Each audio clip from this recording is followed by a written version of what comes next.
right, Reed, first of all, welcome to Houston. What was your reaction when you were drafted by the Rockets? It was just a dream come true. It was crazy. I've said it was my mom's birthday, so it was awesome. We had a great night, being able to celebrate the draft and my mom. So it was unbelievable. It was a dream come true. This has been a dream of mine since I've been a little boy, and I'm just super thankful and super excited to get the opportunity. Fans can watch tape and they can watch the highlights, but what kind of person are Rockets fans and the Rockets getting with you? Yeah, just a kid who loves to have fun. He's always going to be smiling, but when it's time to play, he's gonna play as hard as he can. He's gonna compete. He's gonna give it everything he's got. He's gonna be a good teammate. He's gonna interact with the fans. I love interacting with the fans, meeting all the fans. So I'm super excited and thankful to be here. Your mom said you had a bunch of people at the draft. I saw that your church had a huge watch party. So how important is your community? Because it seems like you have a very tight-knit community in your corner. Yeah, it's huge. For me, I was a little kid going to Kentucky games, watching Devin Booker, Karl Anthony Towns, and I wanted pictures with them. I would go and take pictures with them. I was the little annoying kid that would go take pictures. And so now when I see little kids come up to me for pictures, it's like, of course, because I used to be like that when I was younger. So for me, it's just so much fun being able to interact with the fans and the community, just because a couple years ago that was me.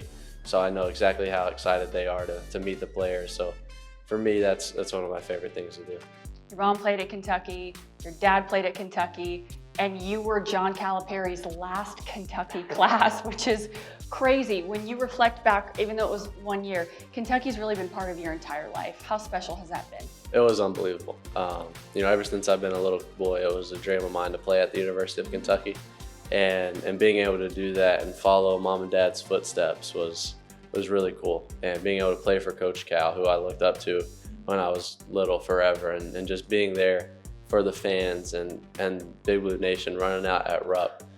It was all a dream come true, and it was such a fun year. When did you realize that shooting was a strength of yours? How old were you? I would say kind of in high school. I had to get a little taller and get a little stronger, so I would stop just throwing it up there. But that's a big thing that we've always worked on with Dad. We always worked on passing, catching, shooting, really the fundamentals of basketball, and just going in the gym every day with Dad and just shooting shots, ball handling, passing, just anything to do with basketball, we would do it. If it was at home, if we were at church, if we were in high school, middle school, it didn't matter. Just having him and being able to go to the gym every day and just continue to shoot and continue to work on basketball was just a lot of fun. I know basketball, and I know how it is where you're from, which is no frills. It's not flashy. It's very blue collar and very, like you said, steeped in fundamentals. How has that helped shape your identity as a basketball player? Yeah, I think because now you can try and do all the other stuff, but if it doesn't work, you can always rely on the simple fundamentals. So if you try something crazy and it doesn't work, it's okay. You still have your fundamentals that you can go back on, and it just gives you a really good base of every time you go in the gym, you can work on the same thing, but then at the same time, work on something else to try and improve.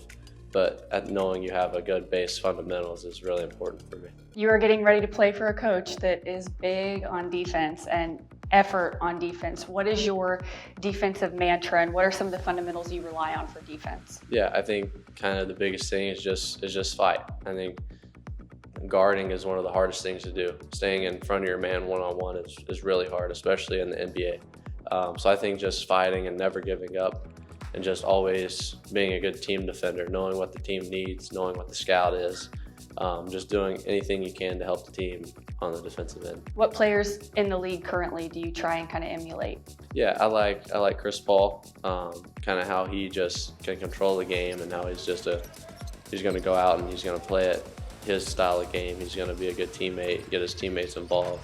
My Kentucky guy, Devin Booker, how he can get to his mid-range. And then Curry, how he can just move without the ball and get his feet ready to shoot. So there's so many good NBA players, and just kind of watch them all and just take everything that I can and learn as much as I can from all of them.